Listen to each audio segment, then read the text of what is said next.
So today the plan is to discuss conformal transformations and conformal killing vectors. Okay, and here's the basic idea.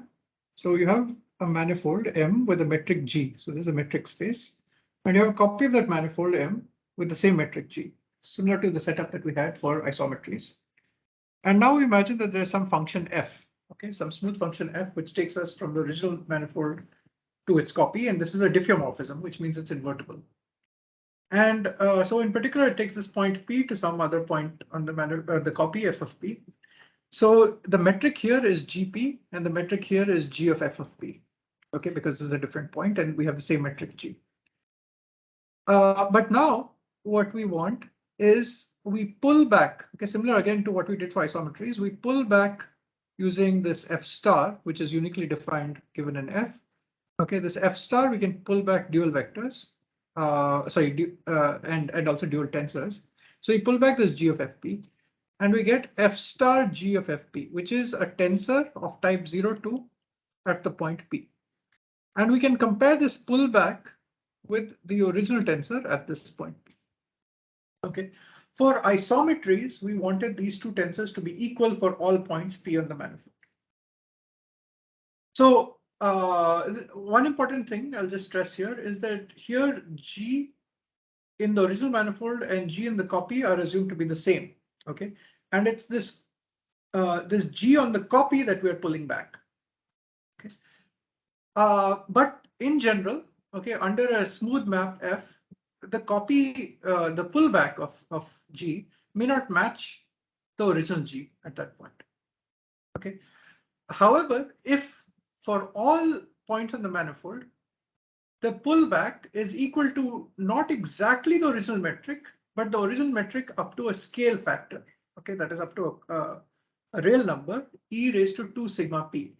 And this real number can change at different points on the manifold. So at this particular point, we're saying that this is equal to this up to some factor, which is dependent on this particular point. At some other point p prime, okay, the pullback will be related to the original metric gp prime. Here I'll have the pullback f star g of f of p prime. Okay, and when I compare these two, these two will be equal up to a factor, which is e raised to 2 sigma of p prime. And so this factor is in general different from this factor, but the claim is that this overall factor, or if I think of the exponential, the sigma factor, okay, is a smooth function on the manifold. So that scale factor by which the pullback is scaled compared to the original metric is a smooth function on the entire manifold. So, so this is a condition that we use, okay, to say that F is a conformal transformation. So if the pullback satisfies this criteria, okay, where the sigma is a smooth function on the manifold, then we say that F is a conformal transformation. Okay, if sigma was 0, that is the scale factor was 1, that was the special case in which we said that F was an isometry. Okay, so isometries are just special cases of conformal transformations. Conformal transformations are a more general class, and conformal transformations themselves are a type of diffeomorphism generated by functions f, but they're a special class of diffeomorphism.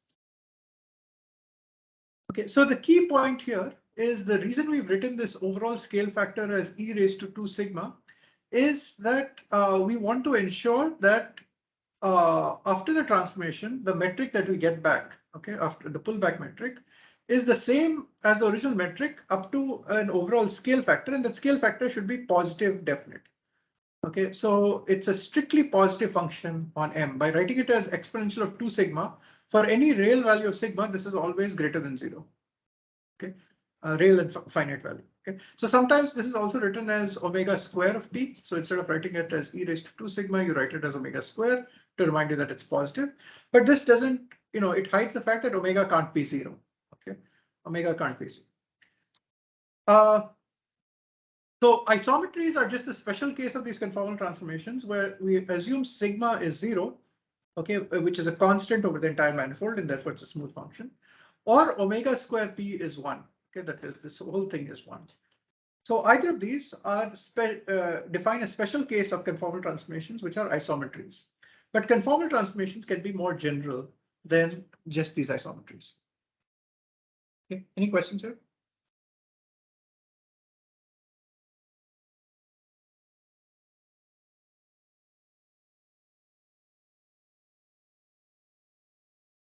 Sir, one thing, sir, you have written sigma of p belonging to f of m, but sigma of p is just a number. So shouldn't it be sigma belonging to f of m? Yeah, that's right. I mean, if you want to be strict about it, yes, sigma belongs to f. Yeah, by sigma of p, we mean that function of points p on the map. Right, it's like saying f of x is the smooth function. Right, I mean, of course, what you mean is f is a smooth function. Yes, where x are the coordinates of the point p. Yeah.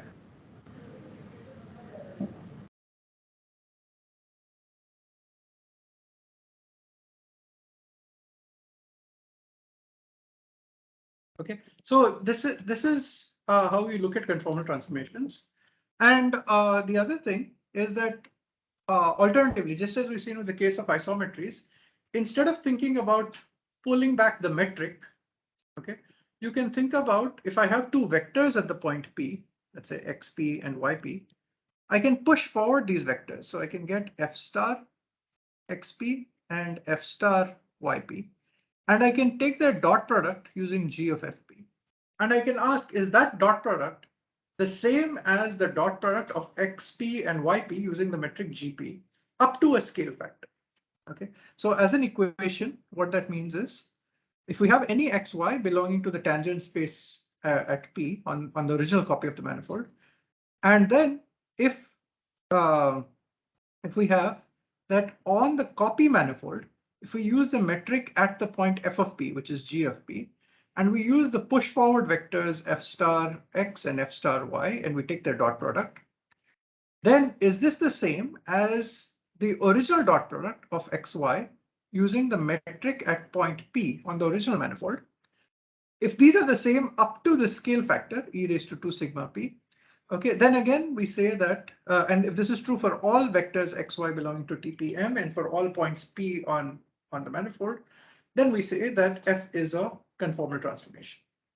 Okay, so these are equivalent ways of saying the same thing, because as we've seen before, g of f star v1 f star v2 is the same as g star of v1 comma v2. Sorry, f star of g, sorry, the pullback of g. Okay, so the first way of phrasing it, we did it by pulling back g. In the second way of phrasing it, we pushed forward the vectors v1 and v2. Okay, either way is equivalent, and both of them define what are called conformal transformations if this condition holds. Okay, so in components, so if I now write this equation using components, so I assign a particular coordinate system. So this equation is coordinate system independent, okay, but you can assign coordinate systems. And the important thing is you don't have to assign the same coordinate system on the original manifold and the copy manifold. You can assign a different coordinate system here, and you can assign a different coordinate system here. Okay, the results, I mean, whether f is a conformal transformation or not is independent of the coordinate system that you use. Okay, this notion of a conformal transformation is coordinate system independent. So now suppose I use coordinates y here and I use coordinates x over here. Okay, and we don't care what coordinate patch you're using. You could use some coordinate patch in which this has coordinates y, this is coordinates x. So in that coordinate system, okay, you will have this. Okay, so the pullback of f star g of fp in components is just given by this. This is the mu-naught component of the pullback metric. Okay, it's partial y, partial x mu, partial y, partial beta, partial x nu, g alpha beta, where this metric is at f of p. Okay, so you're pulling back the metric from f of p, and you're getting, this is a new metric at the point p. This is the new components of the metric at the point p. And we're saying that this new metric, okay, is related to the old metric on the original manifold, g mu nu p, by a scale factor, which is e raised to 2 sigma. Okay, so this is the pullback metric. These are the components of the pullback metric. Okay, this is the mu-naught component of the pullback metric, and this is the mu-nu component of the original metric. and these are related by a scale factor. If this is true for all points P on the manifold for some smooth function sigma, okay, then we say that the transformation F is a conformal transformation.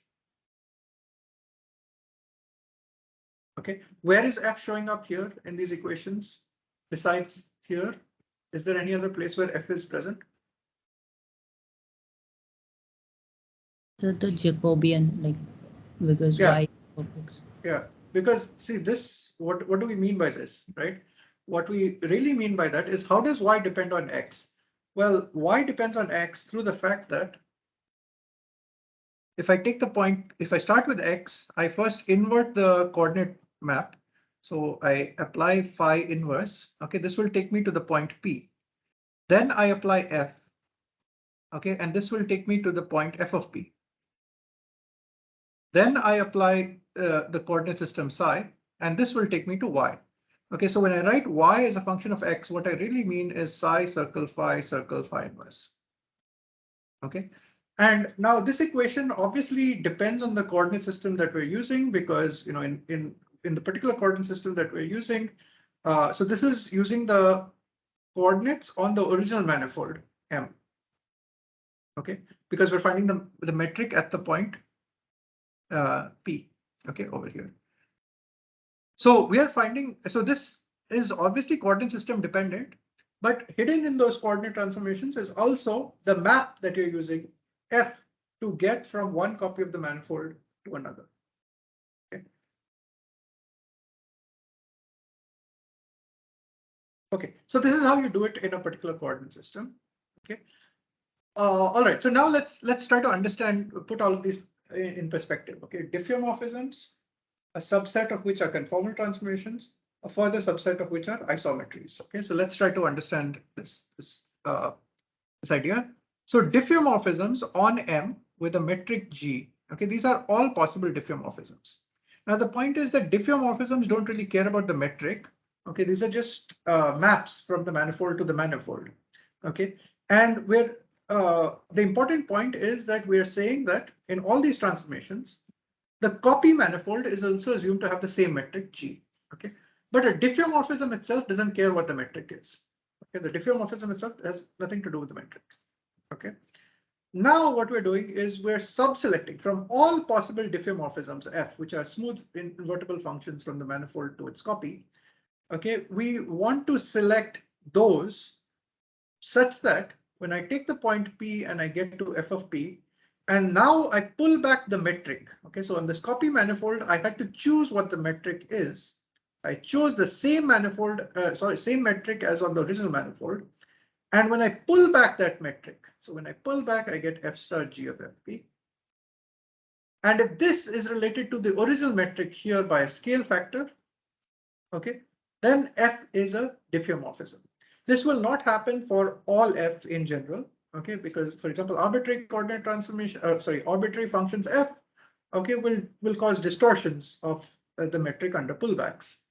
So it's only a specific set of transformations, okay, which are some kind of conformal symmetry directions, which really will, the special set of transformations forms a group, okay, called the conformal group. So the set of conformal transformations forms a group called the conformal group.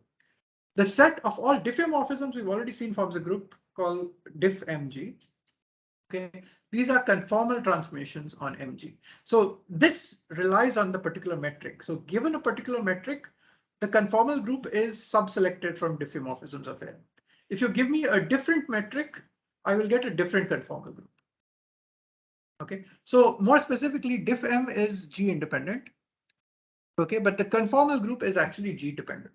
Okay, it depends on which particular metric you're talking about. Okay, so if I'd chosen a different G, I would have got a different conformal group on the manifold. Okay, and you can see easily why it's a group. So if I have one copy of the manifold metric G and I map it to a copy MG, and I further, so this is one conformal transformation, and then I further apply another conformal transformation, let's call it F1 and F2. Okay, and I get again to MG. Okay, then when I pull back here, Okay, since this is a conformal transformation, I will get, so let's start with the point P, then F1P, then F2 circle F1P. Okay, that's the point over here. So every time I pull back, okay, the first time I pull back, I will get e raised to 2 sigma of F1P. I will get some factor like this, multiplying the metric, okay, GF1P. And then when I pull back again, I will get e raised to 2 sigma F1P e raised to 2 sigma of P times G. Okay, so the composition of F1 and F2, okay, will also, if I pull back all the way, okay, it's just going to give me some, product of these factors multiplying the metric. Okay, so therefore this will also be a conformal transformation. Okay, so this tells me that there's closure, and then of course it's easy to see that there's an identity operation, okay, among the conformal transformations. It's the one for which F is the identity map, okay, where you must map each point to itself. Okay, in that case, sigma is equal to 0. Okay, and it's also an isometry. So basically you have identity, then you also have an inverse, okay, because F by definition has an inverse because it's a diffeomorphism, so F inverse exists. Okay, so all the group properties that you need are satisfied. So given a metric G on the manifold now, this uniquely specifies the conformal group. Okay, it specifies conformal group of diffeomorphisms. So these are a subset of diffeomorphisms which, given a metric G, okay, under this transformation F are such that when I pull back the metric G, I will get the original metric times the scale factor. Okay, so these are conformal transformations. And within conformal transformations, I have a further subset, okay, so of isometries, okay, on a manifold given a metric G. So this is a set of isometries, okay, which is a further subset of conformal transformations. Okay, so given these transformations now, I'm only interested in the subclass of transformations F, for which the scale factor sigma is 0. Okay, or the overall factor e raised to 2 sigma is 1. That is, the metric is exactly preserved under pullbacks, not just up to a scale factor. Those are isometries, which we discussed in the last two classes. Okay, so is this idea clear? Diffeomorphisms are the most general transformations, may not preserve the metric. Conformal transformations, if I tell you a metric, okay, I will get one group of conformal transformations. Another metric may or may not give you the same group. It might give you a different group. Okay, so conformal transformation sort of, if I take all possible metrics that I can put on G on this manifold M, okay, conformal transformations or conformally related metrics form what is called an equivalence class. Okay, that is, all the metrics that are related by conformal transformations, they form one equivalence class of metrics on the manifold M. Okay, there's another class which has a different conformal group. Okay, so that's a different class of conformal group. Okay, which is conformal group M with another member of this class G. Okay, so all of these, okay, I mean, are different conformal groups. Okay, there's one conformal group which corresponds to one class of metrics. Okay, this class of metrics are all related by conformal transformations, or this particular conformal transformation. Any questions here? Is this okay?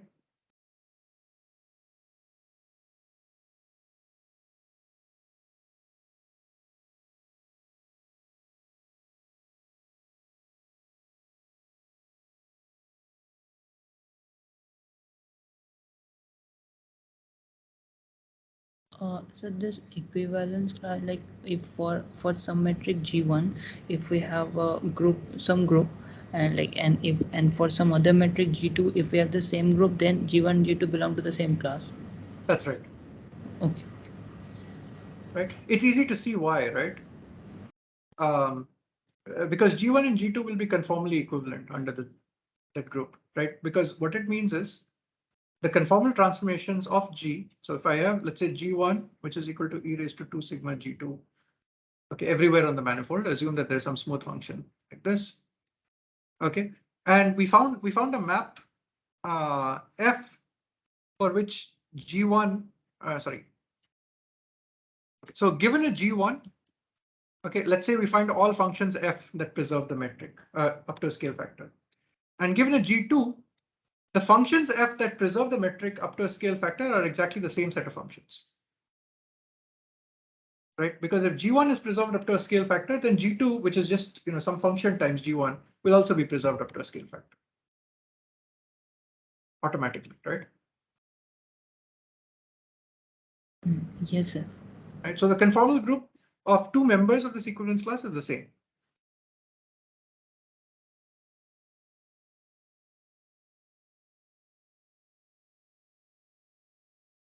Okay. Okay. So the important point, though, about conformal transformations, and this is something that is not obvious and is very subtle and tricky, and you should remember this, is that the conformal transformations are not really changing the metric. Okay. The conformal transformation is a diffeomorphism f from the manifold to itself, to its copy. Okay. The original manifold has the metric G, the copy manifold has the metric G. The only thing that is not G is the pullback, okay, of this metric, F star G. That is not the same as the original G. Okay. But the map F, which is taking us from the original manifold to its copy manifold, that copy manifold has exactly the same metric G. Okay. This is again a coordinate independent statement, okay, having the same metric G. So conformal transformations are actually not changing the metric on M. Okay, this is a very important point to understand. Okay.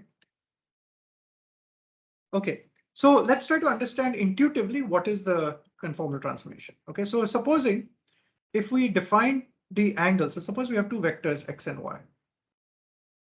Okay, and we can define, okay, for any metric, it doesn't have to be a positive definite metric. For any metric, we can define the angle between x and y as some cosine theta. This is just a definition of something that we call angle. Okay.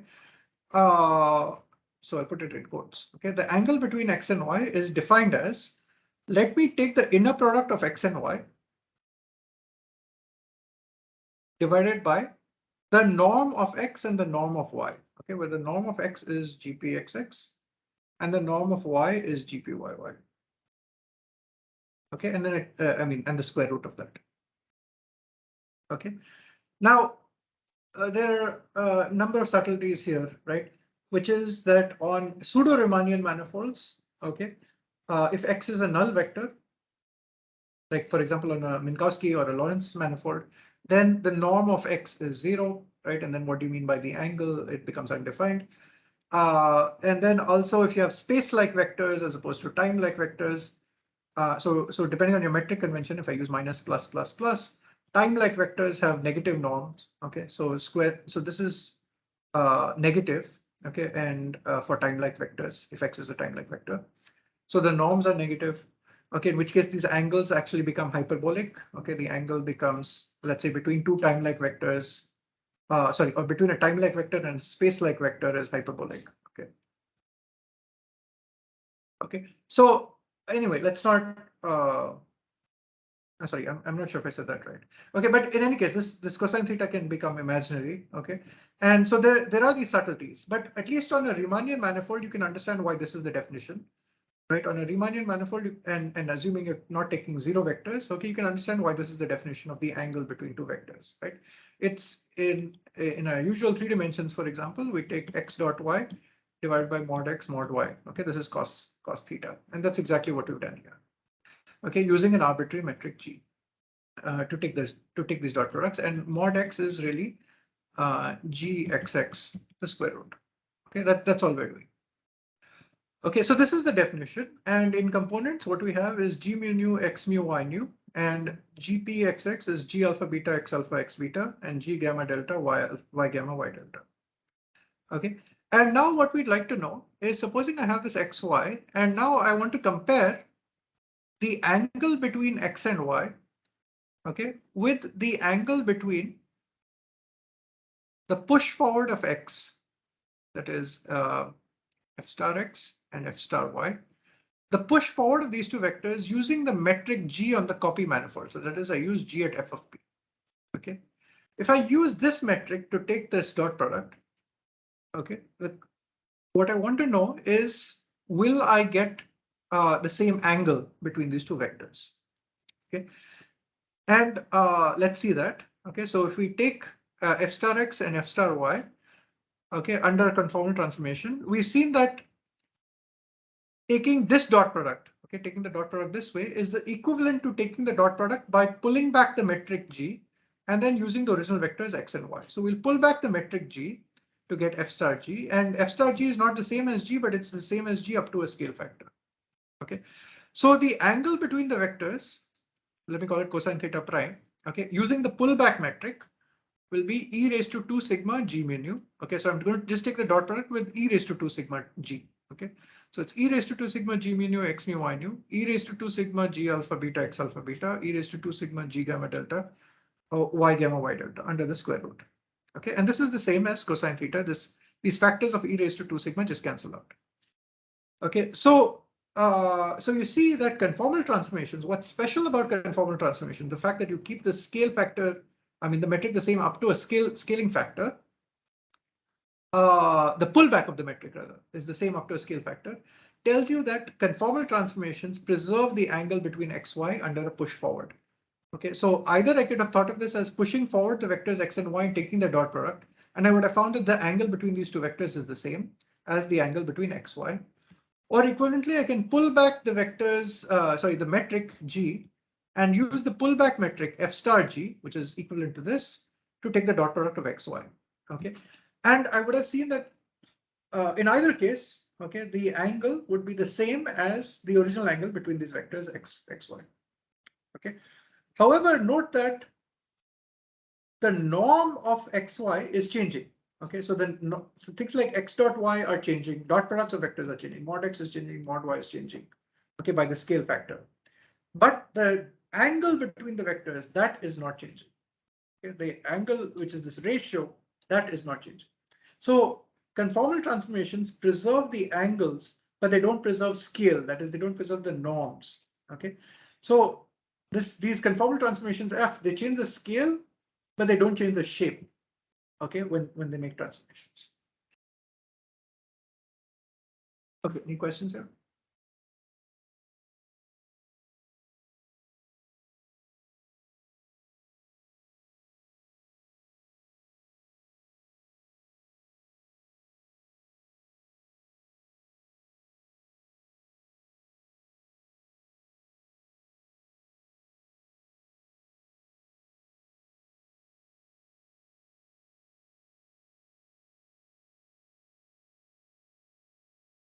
Okay. Okay, so what we've seen is conformal transformations are the subset of diffeomorphisms from Mg to its copy manifold Mg, such that when I take the pullback of the metric G on this manifold and I pull it back, I'll get F star G. Okay, sorry, F upper star G, which is related to the original metric times the scale factor. Okay, so so we said conformal transformations are not changing the metric. Okay, the conformal transformation is this map F from the original manifold to the copy manifold. The different metric is the pullback metric. Okay, but that's not the metric on this manifold. That's just an operation we can do to find a tensor, okay, on this manifold. So now you can imagine that let me construct a manifold M, but instead of using this metric G, I will use this pullback metric G. You can imagine a hypothetical manifold where this happens. Okay, the point is that this manifold that you construct after this M F star G, again I should use F upper star. This is a different metric space. It's not the same space that we started with. It's a different metric space. Okay, it's not the same metric space. Now what we say is that we say that these two metric spaces, okay, that is the original space Mg, doesn't matter whether you think of its copy or the original, and this new metric space M with F star G, okay, these spaces are conformally related. Okay, there's a conformal relation between them. Okay, what do we mean by that conformal relation?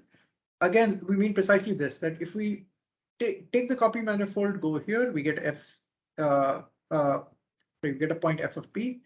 We pull back the metric from f of p and we'll get a tensor, a 0 to tensor on the original space which is f star g, which is e to the 2 sigma g.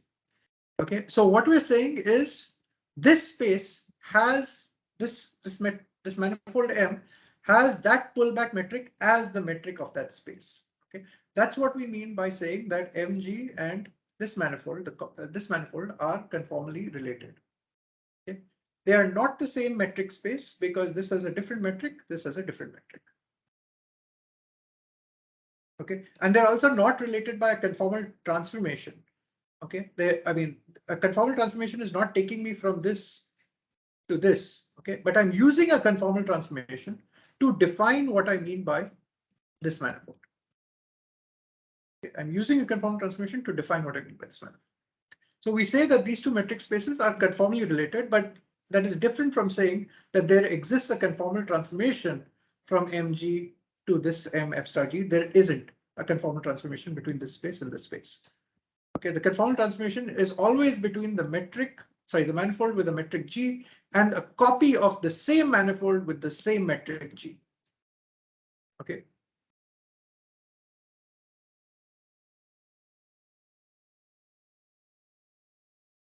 Okay, is this distinction clear between conformal transformations and two metric spaces which are conformally related?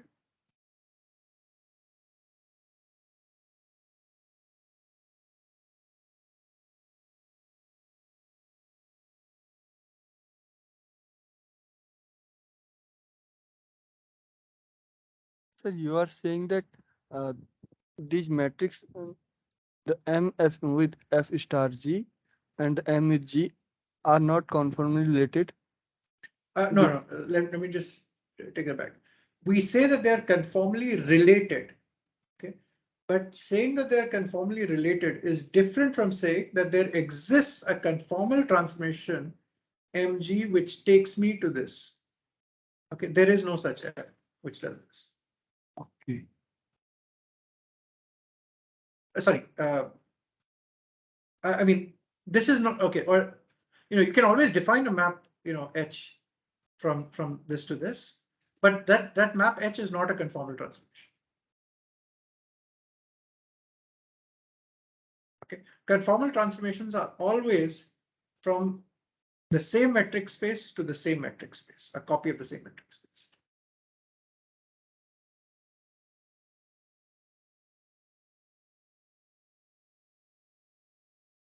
Okay, so the correct term we use, which is a bit confusing, is that this metric space and this one are conformally related, but that doesn't mean that there is a conformal transformation from here to here. Do we mean by just conformally related by like their metrics are by scale difference? That's Yeah, the just it. metrics. Another way of saying that is the metrics are related by scale difference. Yes. Sir, one thing, sir, when we are saying that the metrics are just different by a scale factor, but sir, while defining the conformal transformation, f star g, like the condition is f star g of f of p is equal to e to the power 2 sigma g at p. So the points are actually different. Sorry, say it again. Like the definition of conformal transformation is f star g of f of p is equal to e to the power 2 sigma g at p.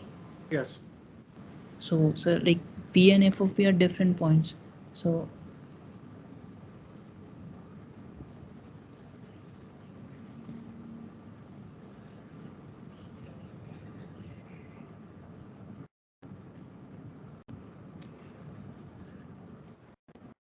Yes, yes, that's a good point.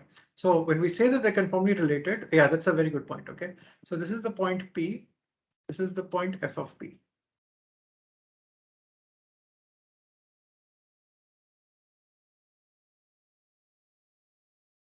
Okay, and what we're saying is when we say that the manifold here has metric F star G, it's the point P on this manifold, which has the metric F star G of F of P. Okay, which is the same as e raised to 2 sigma G of P.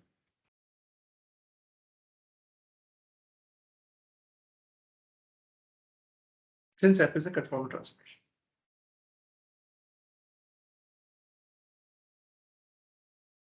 So the metric on this manifold is e raised to 2 sigma g of p. At the point P, this is the metric. Right, so it is the same as the original metric up to a scale factor at the point P.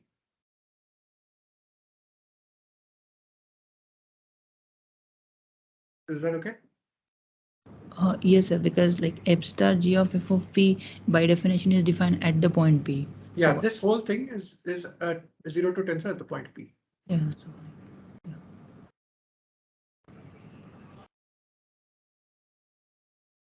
Okay, so now this leads us to the related concept of what are called while rescalings. Okay, so if I have a manifold M with metric G and a copy, sorry, not a copy, another manifold M with metric G bar. Okay, so it's the same manifold, which means it's the same topological space. Okay, with the same charts and whatever, but in this has one metric G, this has another metric G bar. Then we say that G and G bar, these two metrics, are conformally related if G bar is e raised to 2 sigma G. Okay, so so we change the metric from G to G bar or equivalently e raised to 2 sigma G. Okay, so this allows us to define an equivalence class of metrics which are conformally related to each other.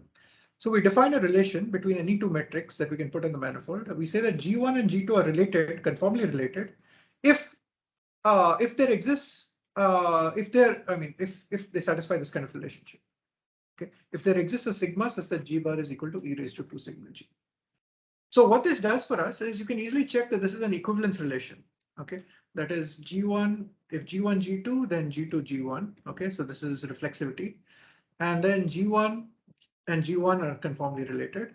And if G1 twiddle G2 and G2 twiddle G3, then G1 twiddle G3. Okay. So, so what that means is that when you have an equivalence relation like this, it partitions the set of all possible metrics that you can put on the manifold into equivalence classes. Okay. So members of one equivalence class are all related by conformal transformations. Sorry, by scale factors. Okay. And members of another class are again related by scale factors. Okay. I mean, these are innumerable actually. Okay, so you can't really count them. Okay, but just to give you an idea. Okay, so I'm splitting up the possible metrics that I can put on a manifold into equivalence classes, those which are conformally related to each other. Okay, so a particular equivalence class is called a conformal structure. Okay, so any particular equivalence class is called a conformal structure. And this rescaling of the metric G by multiplying it by this e raised to 2 sigma G, this is called a while rescaling. The while rescaling is actually changing the metric. You're actually changing the metric on a manifold, okay, to another metric, G bar. And the set of all possible while rescalings on M, this is a group, okay, and this group is denoted by while M, okay.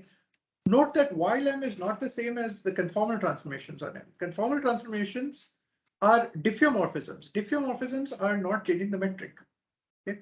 Diffeomorphisms are just maps from the manifold to a copy. Okay, while transformations are only changing the metric. Okay, while transformations are only changing the metric, they're not changing the manifold.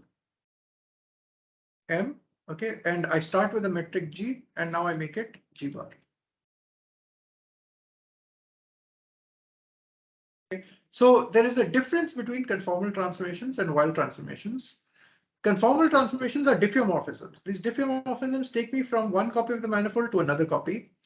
Okay, and if if diffeomorphisms are symmetries of your physical laws, then conformal transformations are a subset, okay, of these symmetries. Okay, so in general, conformal transformations are a subset of general relativity because diffeomorphisms are the symmetry of general relativity. But the question that we want to know is, given a particular metric G, okay, like we do in, let's say, Minkowski spacetime, we have a particular metric G, okay, which is eta. So we're not talking about general relativity anymore, but we're talking about a theory in a fixed background. Okay, we'll fix the metric. Then what we're interested in is are conformal transformations a subset, are conformal transformations a symmetry of, let's say, the action, okay, or the laws of physics. And in that case, what we would need to do is we'd need to make a map M without changing the manifold. Okay, we're not changing the manifold, we're not changing the metric. Okay, all we're doing is making a transformation. Okay, that is, there's a map F, okay, which takes a point P to a point F of P, such that the pullback of eta, okay, which is F star eta, this is related to the original metric eta by a scale factor. Okay, at this, and this is something at P, and this is something at P. Okay, in that case, we say that F is a conformal transformation, or if we think about the coordinates, so we assign coordinates x mu to the point P, and we assign coordinates y mu to the point F of P. Okay, then as an equation, okay, in components, what we're saying is that we want eta mu nu partial y mu partial x alpha partial y nu partial x beta. This eta mu nu is the metric at f of p. Okay, the components of the metric at f of p. I am now using the Jacobian to transform this to a tensor with components alpha beta at p. Okay, and now what we're saying is that this is the pullback, and this should be equal to e raised to 2 sigma. The sigma is a function of the point P on the manifold that I'm at times the original eta mu.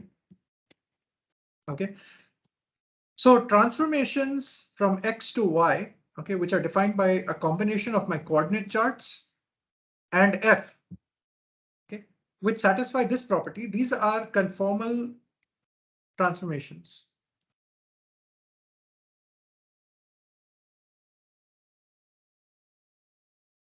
Okay, so given a fixed background metric eta, okay, this is going to take me to a new metric e raised to 2 sigma eta. Okay, but instead of thinking about it that way, okay, the one way to think about it is I had points X and I now have points Y. Okay, I made this transformation from the manifold to itself.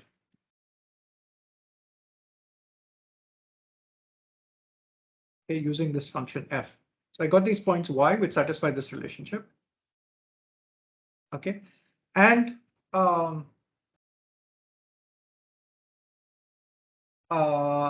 we say that we say that if Y satisfies this property, okay, if Y satisfies this property, okay, then X and Y are conformally related. Sorry, then sorry, not X and Y conformally related. The sorry, there's a conformal transformation from M to its copy. Okay, so F is a conformal transformation, or in shorthand, we say Y of X is a conformal transformation.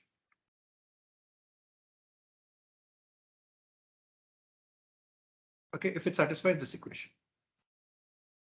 Okay, for some smooth function sigma. Okay, you can see the special case of this, right? For sigma is equal to 0, this is the special case where partial y nu, partial x alpha, partial y mu, partial x alpha, partial y nu, partial x beta, eta mu nu is equal to the original eta mu nu. And we've seen that this is true for example, like this, right? If I have Lorentz transformations. Okay, but more generally for Poincare transformations, where y is equal to, in general, lambda x plus a shift. Okay, for this general class of transformations, Poincare transformations, you get the Poincare group. Okay, conformal transformations are more general. Okay, so you get the conformal group, okay, which is the set of all possible transformations. Sir, in right hand side, it should be eta alpha beta. Yes, thank you. This is eta alpha beta. Yeah, the free indices are alpha beta.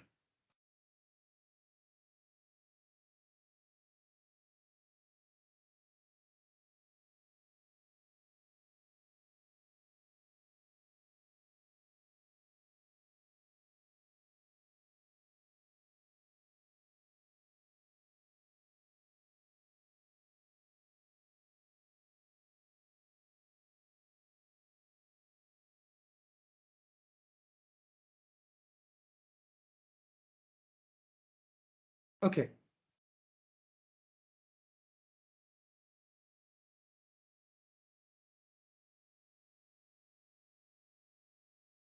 So, so in general, given a particular metric, okay, in this case, we were given eta on Rn, okay, on let's say R4, we're given the metric eta. And then what we found, we had to find is we had to find the conformal transformations. That is, we found conformal transformations. So these are conformal transformations. And then we want to ask, are these conformal transformations symmetries or not? Okay. And in a general theory, okay, not general relativity, but a theory where you're given the background metric, it's not obvious that conformal symmetries are symmetries, okay, of the theory. Of course, if you start from GR and then you say that, okay, I fixed the metric, then these conformal transformations, you will expect them to be symmetries. Okay, because diffeomorphisms in general are symmetries of the full general theory of relativity. Okay. What else? Yeah, so now while transformations, on the other hand, these are things that actually change the metric. Okay, so you're going from one physical situation where I actually have a metric eta to a situation where my metric is now e to the 2 sigma eta. This is a totally different physical setup. Okay, this is a different physical setup. Okay, this is one metric, this is a different metric. These are different. Okay, so while transformations are actually changing the metric, and this is not a diffeomorphism. Okay. And in general, it may be that these wild transformations are not also, these also may not be symmetries of the metric. Okay.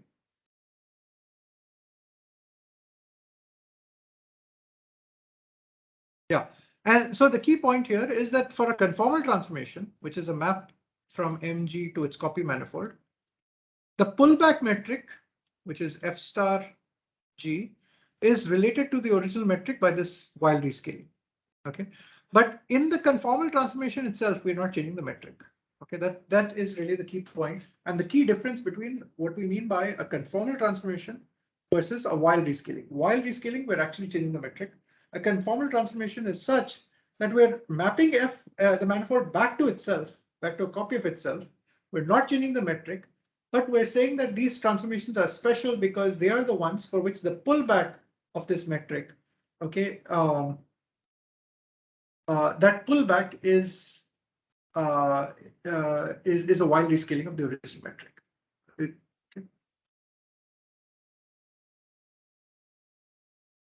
Okay, is this distinction clear? Again, between conformal transformations and wild rescalings.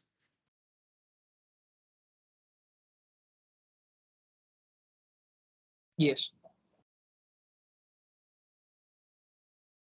Sir, well, like for while scaling, just we are changing the metric physically, but sir, like we can, like, is it correct to say that I mean, we can still have, because we still have mg to mg bar, but we can still have some diffeomorphism from m to m. So, but diffeomorphism because doesn't depend on metric. That's right. So if I want a mapping from mg to m, let's say with g bar, okay, where these g and g bar are related by wild rescaling. So there may exist a diffeomorphism, right? Because as you said, the diffeomorphisms don't depend on the metric. Okay, diffeomorphisms don't depend on metric, so there might exist some transformation between these two. Okay. So there might exist a transformation between these two, but this transformation is, in general, this transformation is not going to be a conformal transformation. I mean, I can take any possible map, right? This H could be any diffeomorphism.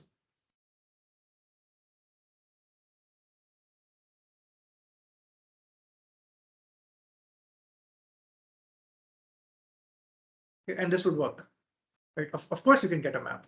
Okay.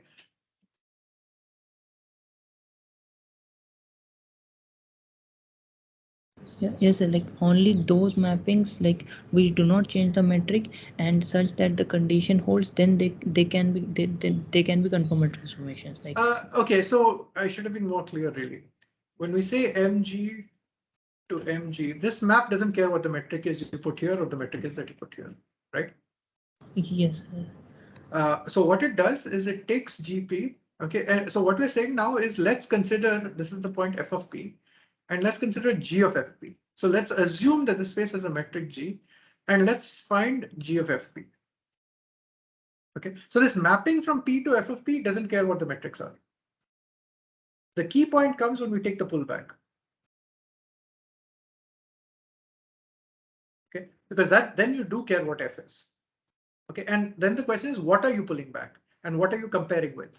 You are pulling back this G and you're comparing with this G. Okay, so F star G, this one, the pullback one, is equal to e raised to 2 sigma this G. Okay, that's the comparison that we're making between the pullback and this. If we had done the same thing from mg to mg bar, okay, and we say that there is an let's say an h, okay, between them, then the point P is taken to h of P.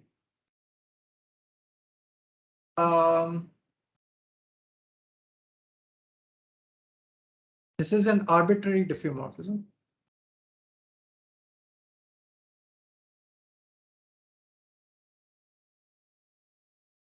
Okay, and this point has metric G bar at HP.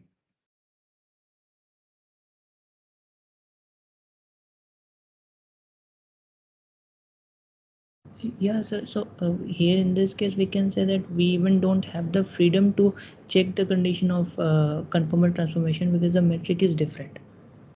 And the metric. Well, you could, okay, you could consider. Let me ask what happens when I pull this back.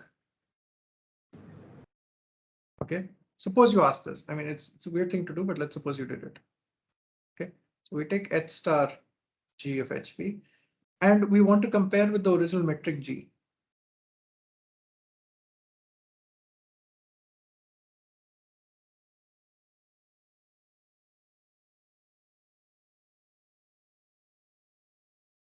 Yeah.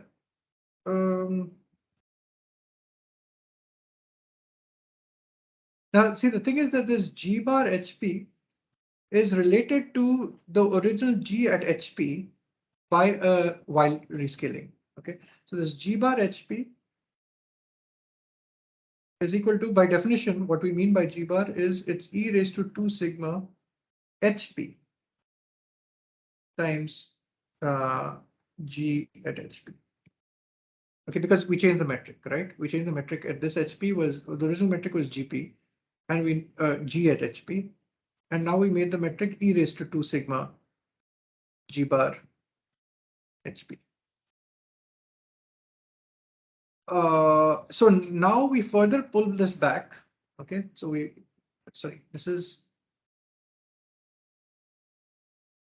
Yeah, so now when we further pull back, what we're going to get is a little bit strange, right? Because what we'll get is e raised to 2 sigma HP. And now we pull back with G star HP. And we want this to be the same as G of P, but up to a function which only depends on the point P. But the weird thing is that the quantity that we have here depends on HP rather than at P. Okay, so yeah, I guess of course if there's a diffeomorphism, then sigma of H can be thought of as, if H is a diffeomorphism, then sigma circle H can be thought of as some function. And then if this H is also a conformal transformation, then it will be true that this is equal to G of P times some other scale factor.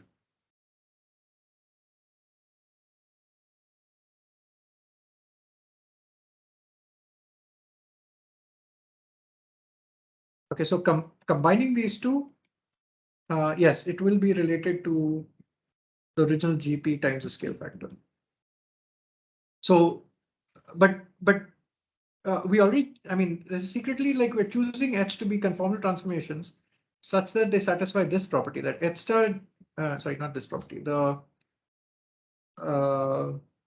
So the left hand side shouldn't have G bar because the factor has been taken. We already pulled out this factor. G bar. So secretly, we're already just using just the standard definition of conformal transformations here. Okay, so anyway, things which are related by a while rescaling. Yeah, so what we're doing is we are taking a conformal transformation. Okay, a map. So F can be a conformal transformation. Okay, that was defined from MG to MG. Okay, but since F doesn't care what the metric is on this copy manifold, we have now changed the metric here to some G bar. Okay, and then we ask the question, okay, when we pull this back, when we pull back a G bar now, rather than pulling back a G, will we get something that's conformally related to the original G? And the answer is yes, you will. Because you just, all you did was introduce an extra scale factor, and now you'll get back that extra scale factor. But you secretly already just use the fact that F is a conformal transformation.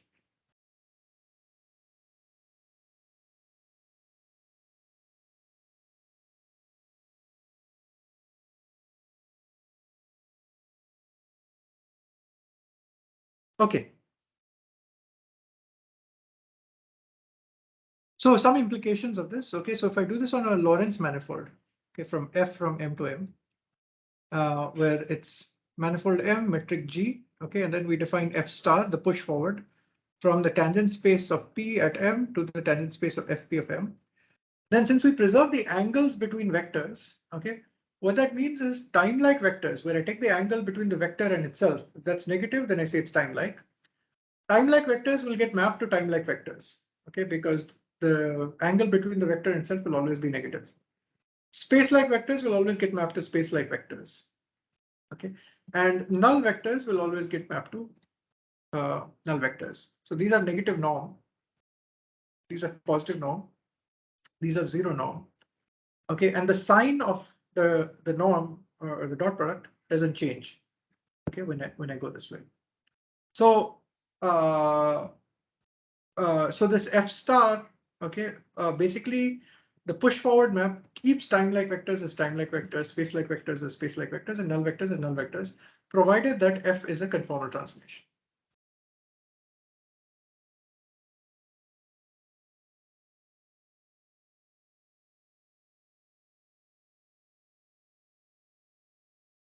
Okay, another example that we can do is in 2D. I won't work this out fully. Maybe I'll give you some assignments which you can try out. Okay, so let's start with 2D, R2, the real plane, and we'll take points with the usual coordinates x, y. Okay, and the metric is ds, Cartesian coordinates, so ds squared is dx squared plus dy squared. Okay, equivalently, you can think of this as a complex plane, okay, with complex numbers z and z bar, okay, describing points on this plane, or just a complex number z. And z is x plus iy, z bar is x minus iy. And it's easy to argue that the ds square will be dz times dz bar. Okay, so ds square will be, in terms of these complex coordinates, it'll be dz times dz bar. Now what we want is a map from this manifold to a copy. Okay, so we'll use the copy manifold as C. We'll use the same type of coordinate patch. That is, we'll use omega and omega bar. So the point, let's say 1, 0, okay, has coordinates, sorry, not 1, 0, 1, 1. Let's say has coordinates z is equal to 1 plus I. Okay, we're using the same coordinate system in the copy, where this point has coordinates omega is equal to 1 plus I. Okay, and now what we want is, the claim is that if we choose our functions f, okay, which is a mapping from the old coordinates z, z bar to the new coordinates omega, omega bar. That is, we define omega is equal to f of z, z bar. Okay, and omega bar is just the complex conjugate of omega. Okay, so if we define our new omega like this, then the claim is that if I choose these functions f to not be general functions of z, z bar, but I choose them to be holomorphic functions, that if I choose them to be only dependent on z, okay, this is a restriction. Okay, so in general, these are all possible diffeomorphisms. We make a further restriction to get holomorphic functions. then the claim is in 2 dimensions. Okay, these holomorphic functions are conformal transformations. Okay, these 2D transformations, this restricted set of diffeomorphisms are holomorphic transformations. Sorry, are conformal transformations. So if I restrict f of z z bar to be f of z, or equivalently, if this f does not depend on z bar, so partial z bar f z z bar is 0, then we say that f is a conformal transformation. Okay. Yeah, so this is exactly what I've written there. So z transforms to omega, where omega is f of z. Z bar transforms to omega bar, where this is f of z bar. Okay, so this set of transformations between coordinates is a conformal transformations. Where in complex coordinates we transform z z bar to omega omega bar. You can think about this in terms of real coordinates, if this is confusing, as xy transforms to uv, where omega is equal to u plus iv and omega bar is u minus iv. The question is, how do you interpret this this holomorphic condition? Okay, using the real coordinates u, v, and so x, y, and u, v. How do I write down this holomorphy of this transformation? Okay, well, the answer is that the holomorphy is related by the so-called Cauchy-Riemann conditions. Okay, I won't go into the details, but hopefully you remember this from complex analysis.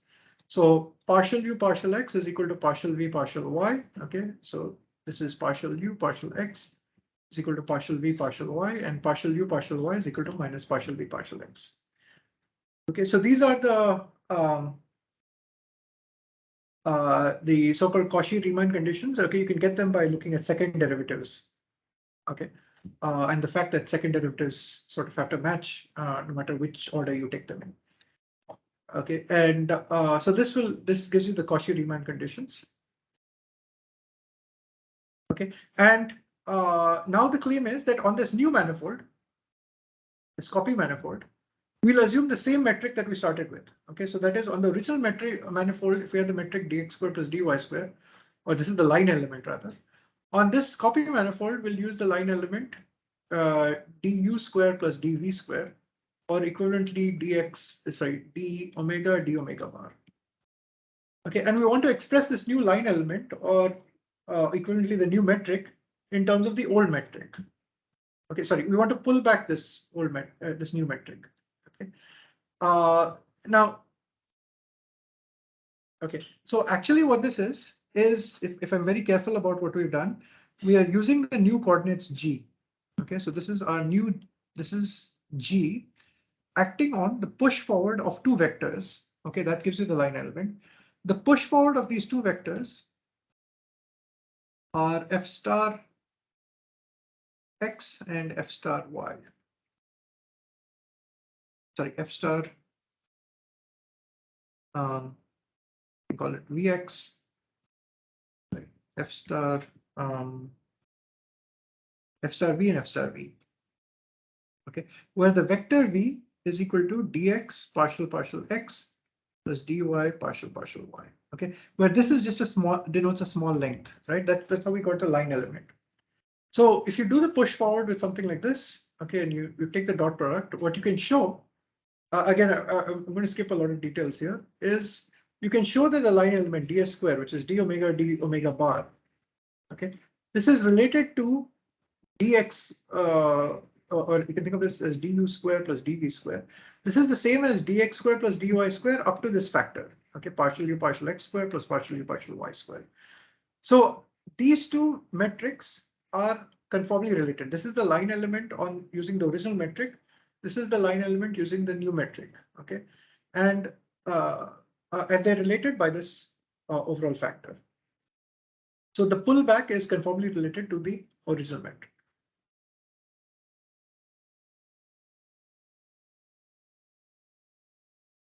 Okay, so let me just cover a few other things before we end.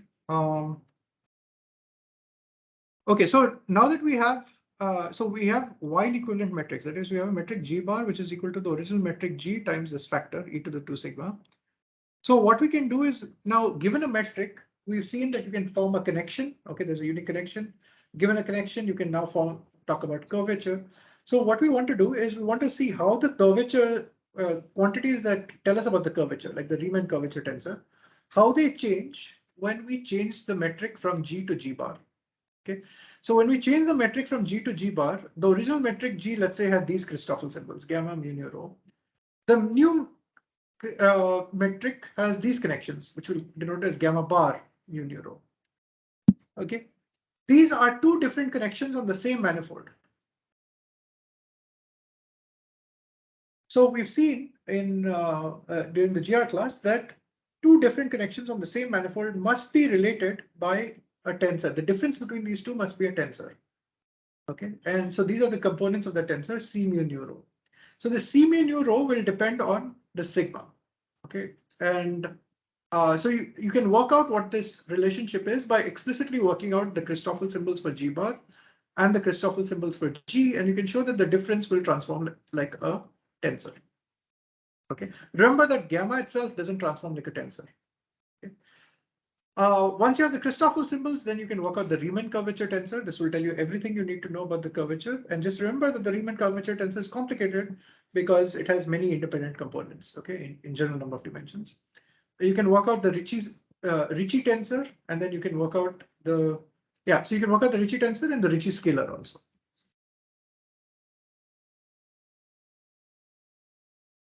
R bar and R. And in general, these will not be equal. Okay, there'll be corrections to each which involve derivatives of sigma and derivatives of sigma and maybe products of derivatives of sigma.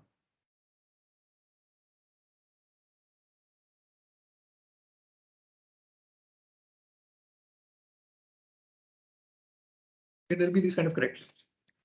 Okay, but however, what you can do is with all of these R mu nu rho sigma, R bar nu sigma, and R bar, and the metric G mu nu, okay, and G bar mu nu, you can form a tensor, okay, called the Weil tensor. Okay, which is made up of some combinations of these tensors, and it's also of type let's say 0, 4. Okay, and this tensor is such that it is conformally invariant. That is, it doesn't matter whether you use the original metric G or the new metric G bar to construct this. So this tensor looks a little complicated. It looks like some R kappa lambda mu nu minus 1 over n minus 2, n being the number of dimensions, times the Ricci tensor kappa mu G lambda nu and some plus minus combinations with shuffled indices. Okay, plus the Ricci scalar by n minus 2 times n minus 1 times some G kappa mu G lambda mu minus G kappa nu G lambda mu. So some combination of Riemann and Ricci tensors and Ricci scalar like this, multiplying metric factors. This combination is called the Weil tensor, and this combination, okay, you can look it up in Nakahara or in Sean Carroll's book. Okay, this combination is invariant under a Weil transformation. Okay, that is, if I rescale the metric, this tensor does not change. Okay, this doesn't change for n greater than 4 dimensions.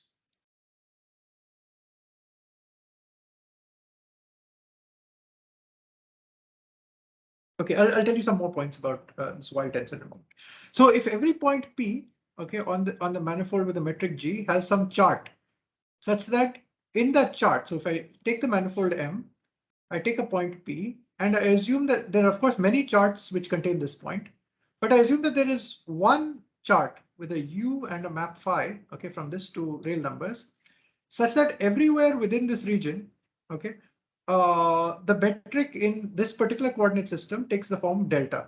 Okay, or if I'm using a Riemannian manifold, it's delta. If I'm using, let's say, a Lorentzian manifold, it's eta.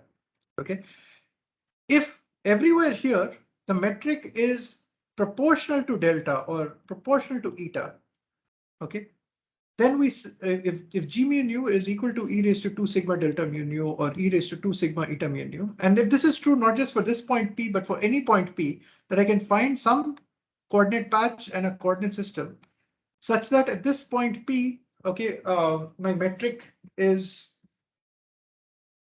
so such that everywhere in this coordinate patch, okay, my metric is something like this, e to the 2 sigma times eta. Okay, and if I can do this for every point P on the manifold, then we say that the manifold is conformally flat.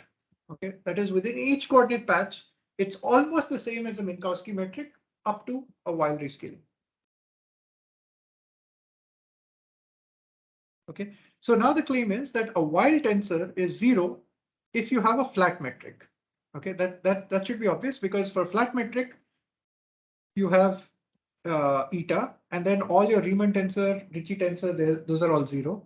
So this is 0, this is 0, this is 0. Ricci scalar is also 0. So all of these are identically 0. So the Weil tensor vanishes. Okay, for a flat metric. And since the Weil tensor does not change, okay, the Weil tensor does not change whether you use a flat metric or a metric that is conformally related to a Weil metric. That is, if I use a metric e to the 2 sigma eta, this does not change.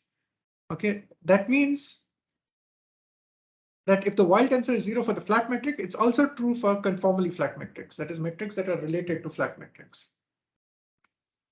Okay, and in dimensions with n greater than or equal to 4, the fact that C is equal to 0 is both a necessary and a sufficient condition for a conformally flat metric. Okay, that is, it guarantees that your metric is flat up to a scale factor. Okay, just this condition. So we're now reversing this. Okay, previously we started by saying that if the metric is eta or e to the 2 sigma eta, then that implies C is equal to 0. What we're now saying is the other way around. If C is equal to 0, that implies that our metric is of the form e raised to 2 sigma times eta. Okay, in every coordinate path, in at least some coordinate paths for every point P. Okay, this is true in dimensions n greater than or equal to 4. Okay, in dimensions m is equal to, if the dimension of m is 3, then the vanishing of the Weil tensor is automatically true. Okay, it vanishes for any choice of metric that you use, but the metric may not be conformally flat. Okay, it's not true that the metric is going to be equal to e raised to 2 sigma times eta. If it's of the form e raised to 2 sigma eta, then C is automatically 0. But there might be other metrics. Okay, in fact, any other metric that you use in a 3D manifold, C will be 0. So C is not the proper diagnostic of conformal flatness. Okay, in 3 dimensions.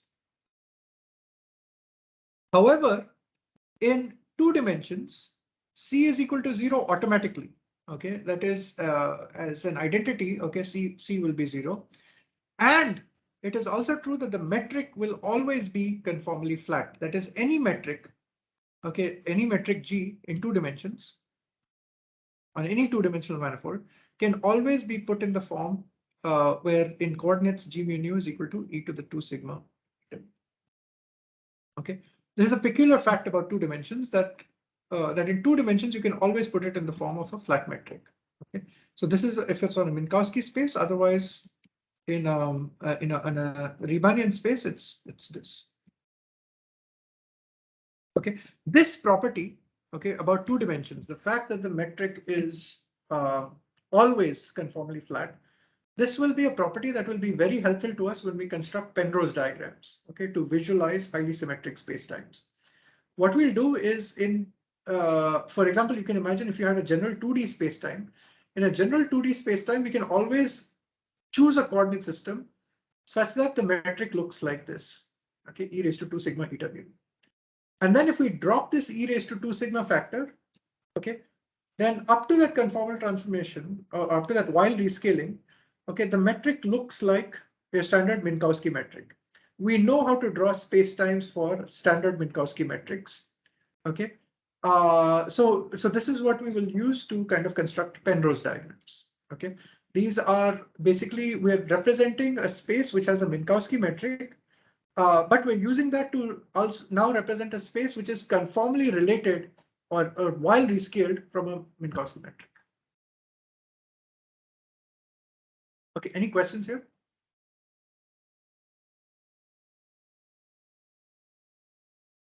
From where did this Weil tensor came from? Like, how did we know that this particular quantity is going to be invariant? How did we derive this?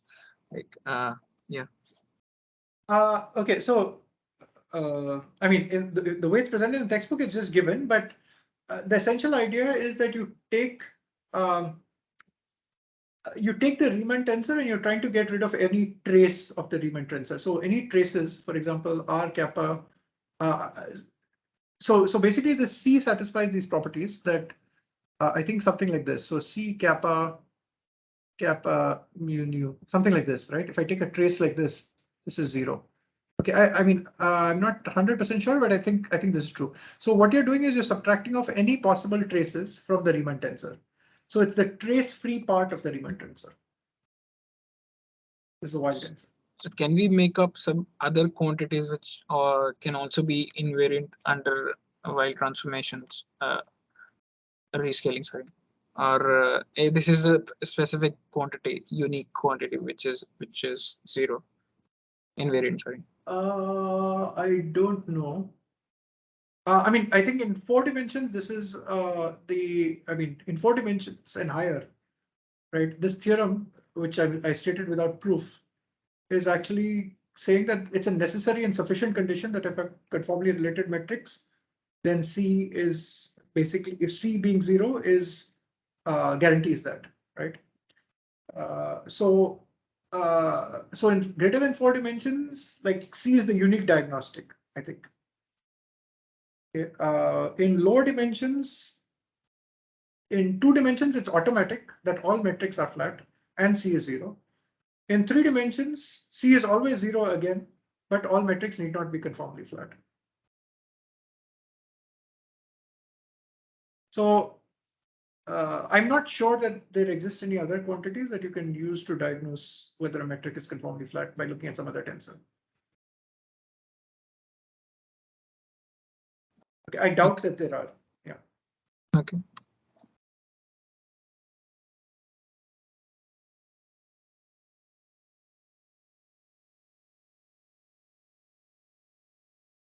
Okay, and finally we come to the concept of conformal killing vector. So just like for isometries, we saw that there are certain flows, right? There are certain vector fields which generate flows, and those flows are diffeomorphisms. Okay, and if those diffeomorphisms are isometries, then we said that those vector fields are called killing vector fields. Similarly, now if we have a metric M with a manifold M with a metric G, and we have some vector field X, this X generates a flow from M to a copy of itself. Okay, so where T is a parameter indicating how much we allow it to flow. Okay, so it's a map from the manifold to itself. And now what we can do is we can pull back after we flow a number for a time T. Okay, we can pull back the metric G.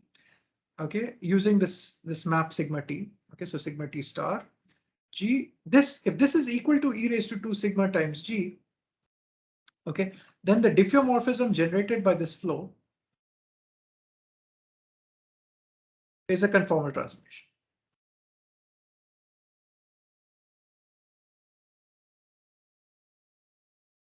Okay, that is, we flowed continuously in such a way that we now got a conformal transformation out of it.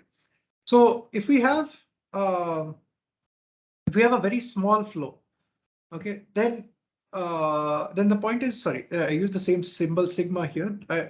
Now when I use sigma, I mean this one. Okay, if the flow is small, then T is something like epsilon. Okay, where epsilon is some tiny number. Okay, and in that case, if I don't flow at all, that is, if T is equal to 0, then sigma has to be 0, right? Because then my metric has not changed at all because I've not flowed. However, if T is small, okay, if T is finite but small, infinitesimal rather, then this sigma should be expanded in a Taylor series in this epsilon. Okay, and the leading order piece is 0, and the next order piece is epsilon, and the next order is epsilon square, and so on. So at leading order, sigma should just be proportional to epsilon or T. Okay, so leading order for small enough T, sigma is just proportional to T. And so I can write this sigma for small t as some T times some psi by 2, where psi is a smooth function of the manifold. Okay. Remember, T is the parameter by which you flow, but you flow differently at different points. Okay. So the psi is just a function of which point you are on the manifold. So now this pullback, so if I take a small t and I call this sigma epsilon star g, this pullback of the metric is equal to, I write sigma as, or e raised to 2 sigma is e raised to 1, sorry, e raised to 2 psi, psi by 2, which is e raised to psi. Okay, and then sorry, times epsilon being t. And I expand this for small epsilon. This is approximately 1 plus epsilon psi times g. Okay, so what we're saying is the pullback metric will be equal to 1 plus epsilon psi times g for small flows. Okay, so if we want this x to be a conformal killing vector, okay, then we want this equation to be satisfied. Okay, and this should be satisfied for all points in the manifold. Or equivalently, this is the same thing as saying that the Lie derivative of the metric g, which is the difference between the pullback and the original metric g, okay, divided by epsilon. So this is the definition of the Lie derivative. The pullback minus g divided by epsilon, that should be equal to, if I take the pullback sigma epsilon, this is 1 plus epsilon psi g minus g by epsilon. Should be equal to psi times g in the limit epsilon goes to 0. Okay, so what we want is that the Lie derivative of g is equal to psi times g. Okay, remember the Lie derivative of a tensor maps you to a tensor of the same type. So g is a tensor of the same type, it's of type 0, 2. And psi is just an overall function multiplying, which changes at different points in the manifold multiplying g. So this product is still a 0, 2 tensor. Okay, so in components, okay, if I want to match this to what I had with isometries, for isometries psi is equal to 0. Okay, and there is no scaling of the overall metric. And in that case, what you have is that the Lie derivative was 0. Okay, so the killing equation just gets modified a little bit when you go to this conformal killing equation. Okay, so the components of a conformal killing vector satisfy this property: x lambda partial lambda g mu nu plus partial mu x lambda g lambda nu plus partial mu x lambda g mu nu g mu lambda. This is just the Lie derivative in components. This should just be equal to psi times g mu nu for some smooth functions psi on the manifold. So this is the conformal killing vector equation, and if psi is 0, then this is the killing vector equation. So killing vectors are a subset, obviously, of the full set of conformal killing vectors. So given psi, you can find x. Okay, so if you tell me what psi is, I can find a conformal killing vector field for you. Or alternatively, if you give me a conformal killing field x, then I can find psi, okay, which solves this equation. You basically multiply by g mu nu and sum over indices, and what you'll get is psi is equal to g mu nu x lambda partial lambda g mu nu plus 2 partial mu x mu. And this product of g mu nu will give you the dimension n of the manifold. Okay, because this will be the trace of identity. Okay, so that's why you get to divide by n. Okay, where n is the dimension of n. Okay, so so conformal killing vectors are very similar to killing vectors, except under the flow, the pullback of the metric is not the same as the original metric, but rather it's related to the original metric by a scale factor. Okay, so conformal killing vectors are more general. But again, this conformal killing vectors again satisfy the same properties. Okay, and for the same intuitive reasons that we understood before, linear combinations of conformal killing vectors are conformal killing vectors. So if you have xy, which are conformal killing vectors, and ab are constants, then if I take z is equal to ax plus by, then z is also a conformal killing vector field. So it's easy to see the proof. If I take the Lie derivative with respect to x of g, this is psi g. Lie derivative with respect to y of g, this is some other function phi g. And what we want to now argue is that the Lie derivative with respect to ax plus by on g is some function times g. Okay, but we use this property of the Lie derivatives that it's distributive. So I can write it as a lxg plus b lyg. It's distributive as long as a b are constants. Okay. Then I can write it like this, and this can now be written as a psi plus b phi times g. So so indeed, this is some function times g, and therefore ax plus by is also a conformal killing vector field. And the Lie bracket of two conformal killing vectors is also a conformal killing vector. So if I take the Lie bracket of xy, okay, then we've seen by this identity that we had written down earlier, lx lyg minus ly lxg. These are equal, and ly on g is phi g. Ly on psi g is sorry, lx on g is psi g. Okay, and now going a step further, Lie derivative acting on this is Lie derivative first acts on phi. And then it acts on g. Lie derivative acting on g will give me psi. So I get phi times psi. Lie derivative acting on phi first will give me just x acting on phi times g. Okay, so it's x of phi on g minus Lie derivative of y acting on psi g. Okay, so if I take the Lie derivative acting on g first, I will get minus phi times psi. And if I take Lie derivative acting on psi first, I'll get y on psi times g. So these two pieces cancel out, and what I get is x phi minus y psi acting on g. Okay, which is some overall function. Okay, acting on g. Okay, so multiplied by g. Sorry. So this Lie derivative acting on g is also of the form, some function alpha, okay, times g. So therefore, the Lie bracket of xy is also a conformal killing vector.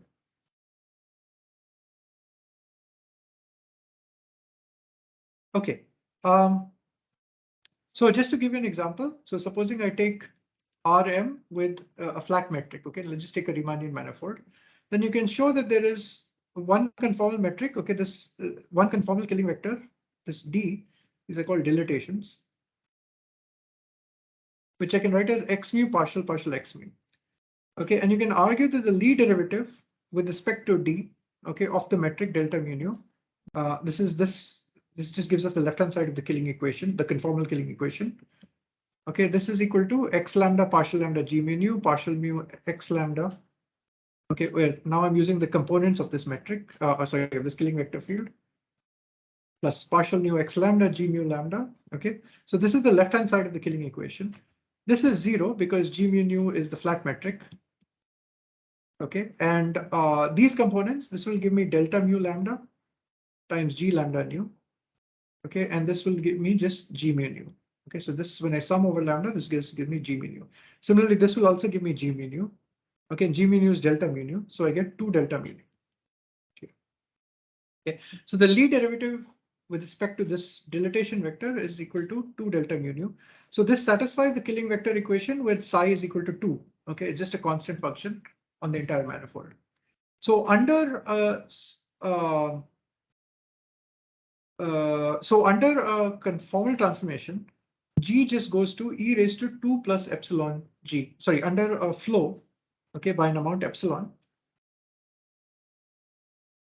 G goes to, did I get this right? E raised to 1 plus epsilon psi. Okay, so it's 1 plus 2 epsilon, e raised to 2 epsilon times G. Stick here. Goes to e raised to 2 epsilon times G. Okay, under a small flow. Okay. And if I want to see what this transformation does to coordinates, okay, so let's take a vector D and let's try to understand under the flow, okay, of generated by D, what happens to a coordinate X, okay, under this flow. So if I want to find out what happens to this coordinate X, so X will become some X prime, but that X prime will be e raised to Tx acting on X. This X prime mu will be e raised to Tx acting on X, which is e raised to T. And now I'll just plug in for X is this dilatation transformation. So just dilatation conformal killing vector field. So I'll plug this in here. Okay, when I act on X mu, this will give me a delta mu nu. Okay, so it'll give me e raised to T. Okay, so every time I differentiate in X mu, I will get a delta mu nu. And it's also multiplied by an X nu. Okay, so I'll just get back X mu. So every time I differentiate in X mu, I'll just pop one X mu back in. So this will just become, okay, you can show this. Okay, this will just become e raised to T X. Okay, and in general, if you've chosen some function which is some even polynomial, let's say in the X mu's. So for example, if fx is equal to X mu raised to n, okay. So this is some kind of scalar function on the manifold. Okay, then our new function f prime of x will be e raised to Tx acting on f of x. Okay, this is just what happens to this function under a flow. Okay, it becomes, so you can show that after some work, it will become e raised to nt times f of x.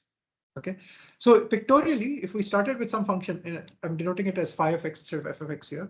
If I start with the point x, okay, under this map f, okay, which is the flow generated by this dilatation for an amount t, okay, then I will flow to a point x prime. Okay, so the point x will flow to a point x prime. This is on Rn with flat metric. This is Rn with flat metric.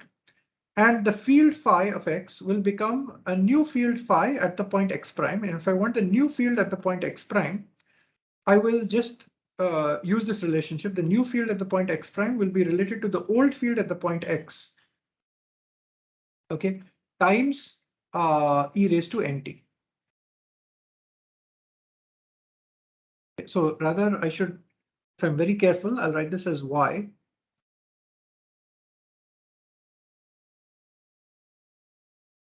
Phi prime y is equal to e raised to nt x.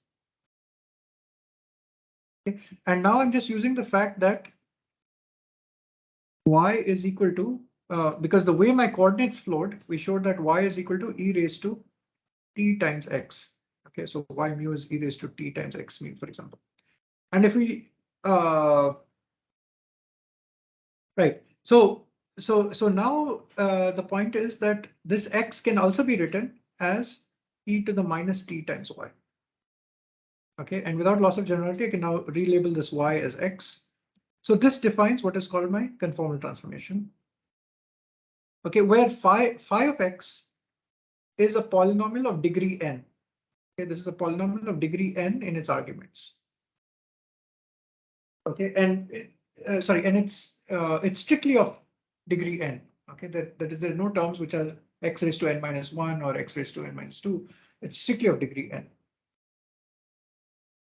Okay, so what you see is that this produces a scale factor. Okay, e raised to nt. So I can think of this e raised to nt as e raised to t whole to the power of n. Okay, so this is some scale factor, okay, which we can call omega, and it produces a scale factor omega raised to n. So if I have a polynomial of degree n, this produces a scale factor omega raised to degree n. So it's like I rescaled all my lengths, okay, by some factor. Every length gets rescaled to a length omega times n. Okay, and the other point is that the point x, okay, gets mapped to the point y, and the point y is at, so this point was at x, this point is at omega x.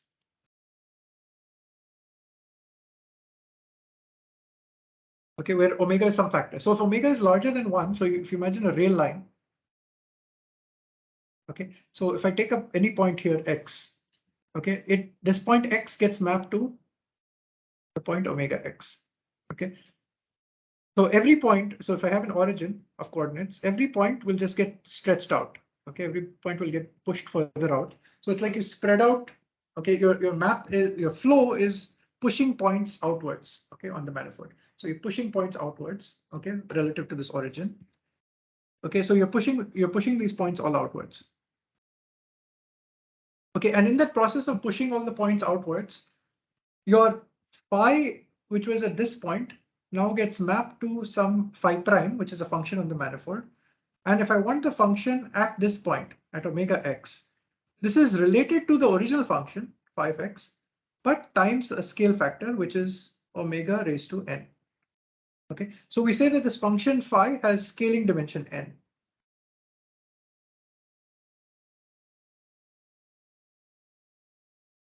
Okay, so everything which has length, some length, that length gets rescaled by factors of omega.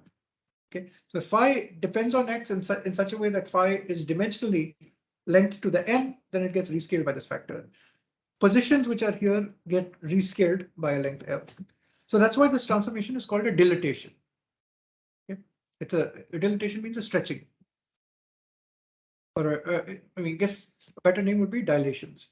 Okay, but on Rn comma delta, okay, or equivalently on Rn comma eta, there's also, besides dilatations, there's also another set of transformations. So you have your Lorentz transformations, you have translations. These are isometries, okay, on Rn comma delta or Rn comma eta. These are isometries, okay. In addition to this, you have dilatations. Dilatations do not leave the metric invariant, they change the metric up to a scale factor. These are conformal transformations. So this is a subset of transformations which are isometries. If I include dilatations and also include another set of transformations called special conformal transformations, this set together makes up all the conformal, it makes a basis of the conformal vector fields. Okay, it's a basis for the Lie algebra of conformal vector fields.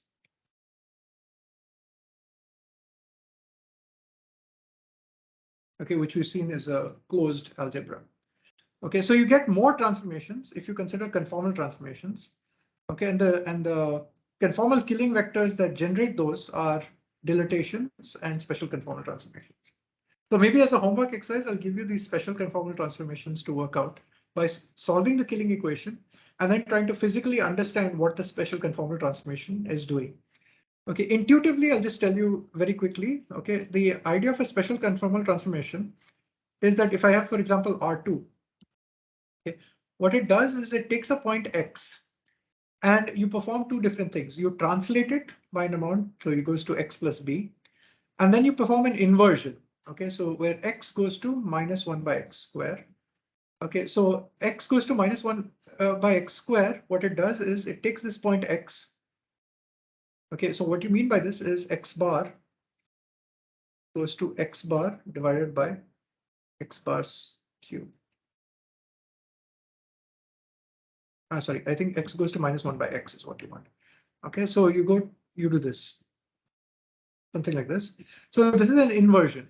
Okay, so minus X bar would point this way, but you divide by mod of X square. Okay, so that reduces the length of this vector to something like this. So this point gets mapped here.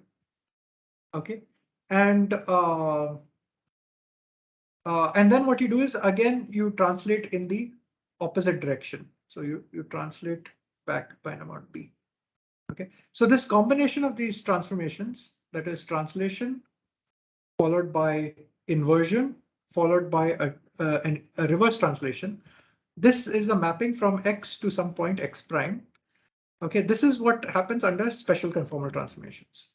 So these special conformal transformations, what they do is they, in general, what will happen is when you have planes, these planes get mapped to spheres. Okay, so planes get mapped to spheres under special conformal transformations. And the laws of electromagnetism, okay, turn out to be invariant under conformal transformations, provided you rescale charges and so on. So the method of image charges that you use when you have a conducting plane and you have a point charge here. And what we do is, suppose you say, if I have a conducting plane and I want to find the electric field everywhere when I have a point charge here, you replace this by an image charge, okay, of amount minus Q over here.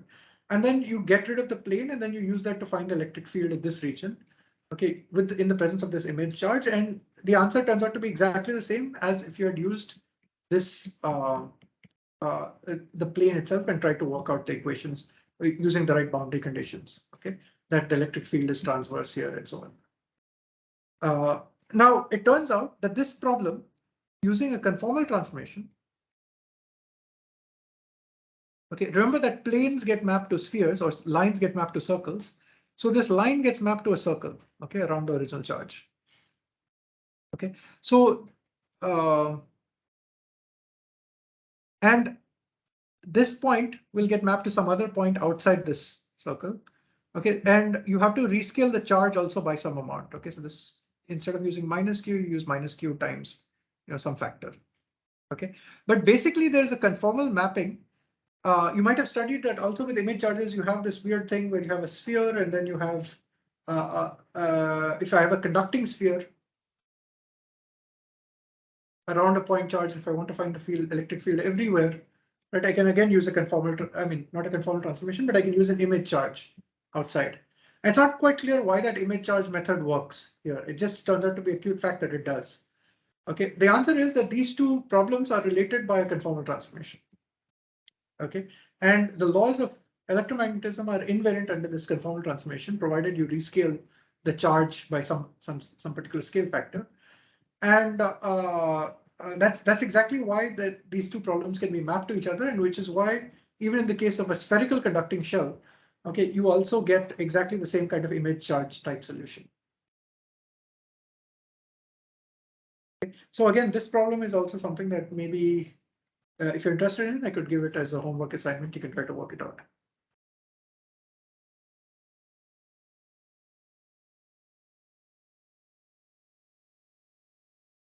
Okay, that's it. Any questions?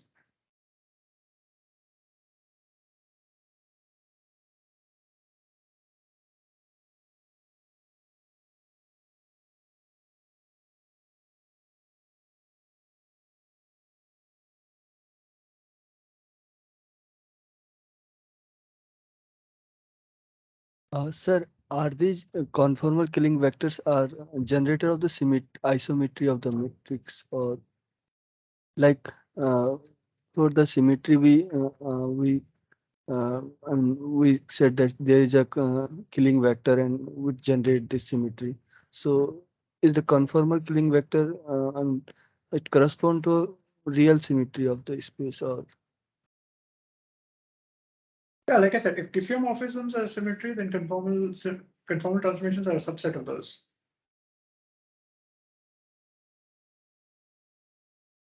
Right. For general relativity, all conformal transformations are diffeomorphisms, and general relativity is diffeomorphism invariant. The question is now, supposing we don't take general relativity, but we take, let's say laws of electromagnetism. Okay, here we're fixing the metric. Okay, so we assume the metric is fixed for us and 0 to us. Then the question that we're asking is, I have a map from the manifold to itself. Okay, so let's suppose I have, for example, electric fields and magnetic fields and so on. Okay, and I have point charge distributions, and I have a function f. Okay, which is a map. Now, what this map f does is it takes me to the same metric space. Okay, so G is eta, G is eta. And this map f takes points x to points y. Okay, and it takes the electric field at point x to some new electric field at the point y. Okay, using some tensor transformation rule. Okay, you have to treat E and B as components of f medium. Okay, so you'll transform E, you'll transform B. Okay, for example, this could be a Lorentz transformation. It doesn't matter. Okay, I mean just a tensor transformation rule, and then you get rho. Okay, and you have the same metric eta. And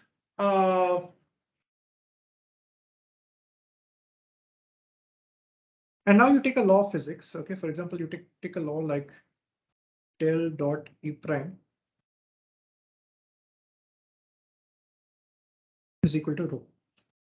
Okay, so this is on my new coordinate system.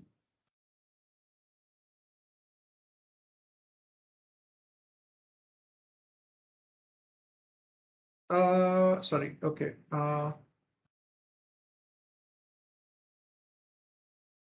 So what I mean by conformal transformation is that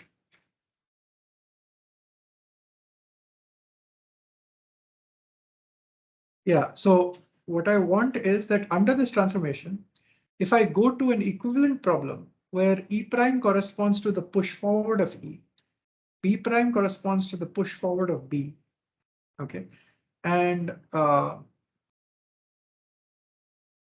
prime Y is just, since I took the point X and I moved it to Y, I take for scalar functions, I just move them forward, okay, like this.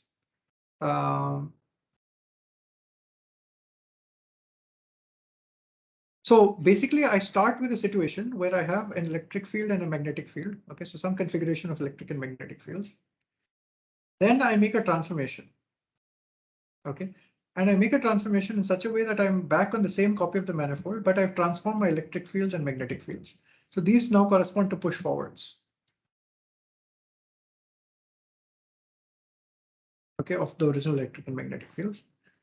And now what we're saying is that if we have an isometry,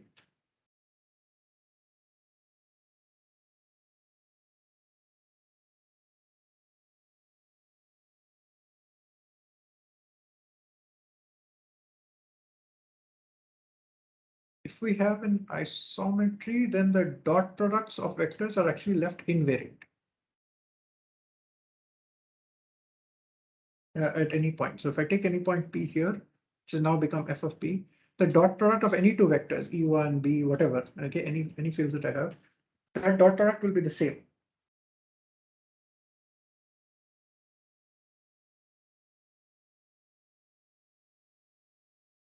The magnitudes of the vectors will also be the same.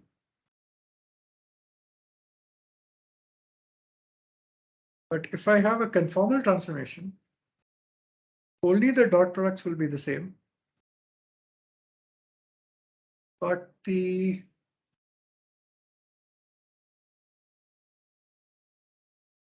magnitudes will not be the same.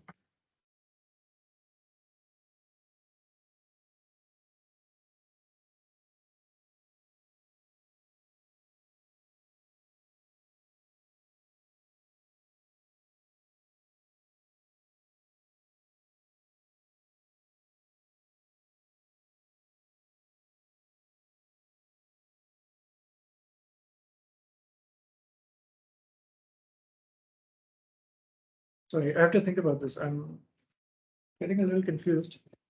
What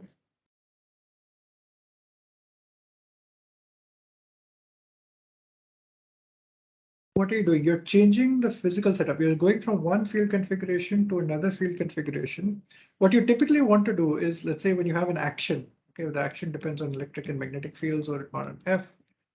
Okay, for example, for electric and magnetic fields, it depends on, let's say, this combination. The claim that you want to make is that if the action is invariant under a transformation, then that transformation is a symmetry. Okay, that's how we define symmetries. Because if the action is invariant, then the equations of motion will also be invariant. So yeah, and now if you have sources, then it looks like this. So what we want is that the action should transform to the action under a particular transformation of the fields.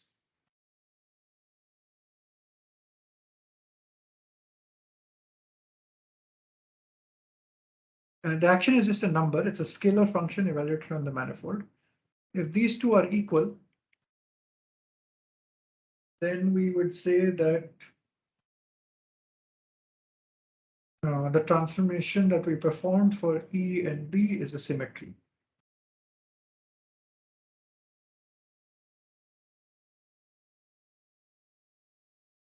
Yeah, so what we have to do is we have to push forward everything. Okay, we push forward vector fields, we push forward scalars, we push forward tensor. The only thing that we don't change is push forward is the metric. So we use the metric eta.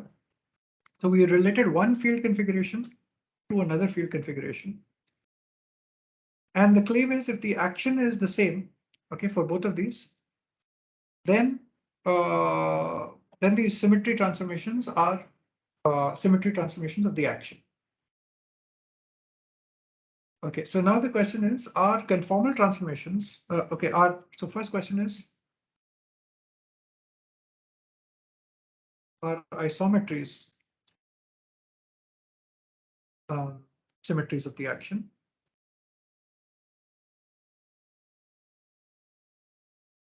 And second is, are conformal transformation symmetries of the action?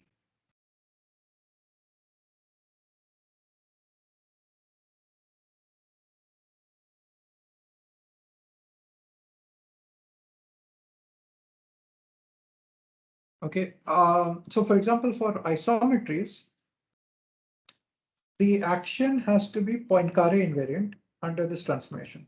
Okay, so that is if I calculate with the new configurations E prime and B prime, if the action is invariant, that is, it has not changed. So this is actually evaluated technically on the copy manifold. Okay, this is on the original manifold. If the action has not changed, then you say that we have a symmetry of the action. So now whether or not something is a symmetry depends on the form of the action. Okay, which means you have to express it using the Lagrangian that you have. And so if I, so this particular Lagrangian that I had written down, okay, this is actually when I do the integration over the manifold, okay, assuming the metric is eta mu nu,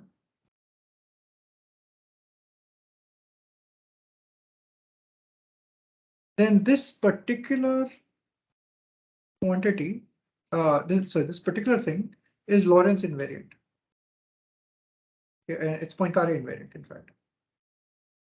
Okay, it's easy to violate Poincare invariance, okay, by adding, let's say, a constant vector field that doesn't transform. So for example, if the sources don't transform, okay, then we don't have Poincare invariance. Okay, so it's like saying how do you break rotational invariance in the laws of physics? Well, if you have some fixed direction that's a preferred direction that's picked out by some particular source, okay, then that would break your Poincare invariance. Okay, but if this J mu is dynamical also, that is J mu also changes under a Poincare transformation, like all the sources that we know do that, right? Then you don't break rotation invariance. So Poincare invariance is guaranteed. Conformal invariance is not always a symmetry. It depends on, yeah, so conformal invariance will depend on sort of scaling dimensions of these various terms.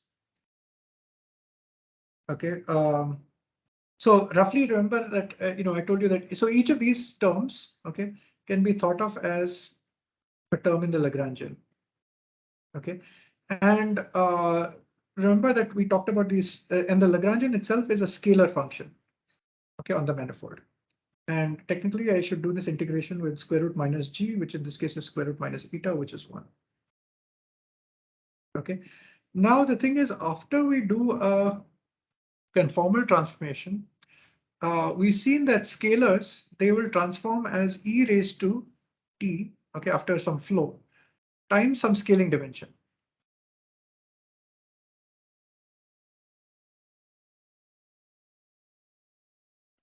Times L at, L prime at x prime. Okay, where this L prime at x prime is the original L at x. So you get this extra scaling factors here. And from this part, what you want to do is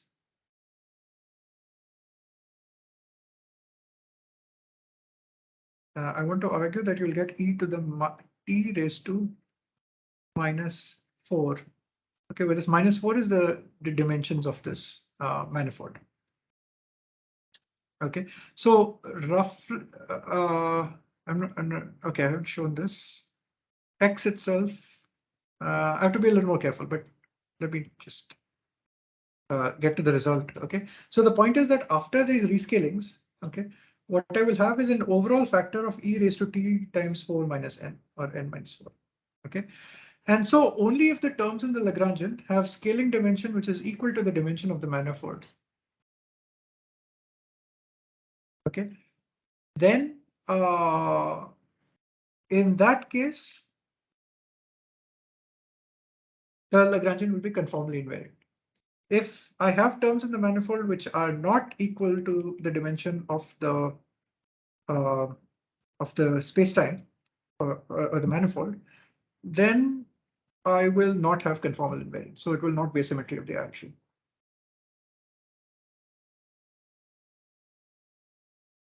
I'm actually arguing this only from the dilatation transformation, which is just one of the conformal killing vector fields. And therefore, I'm only looking at one particular type of conformal transformation.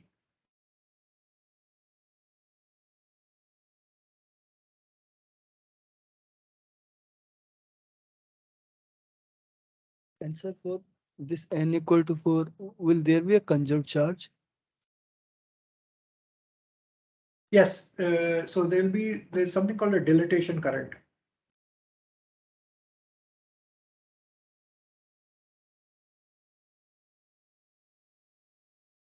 So just like you have angular momentum being conserved under Lorentz transformations, under rotations, you will have a dilatation current, which is a flow current, and there'll be a dilatation charge also.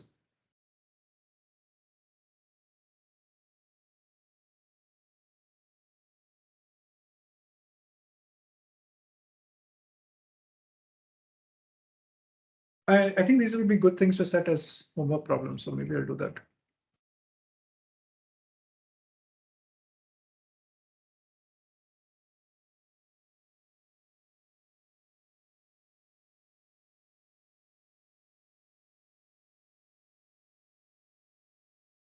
Any more questions?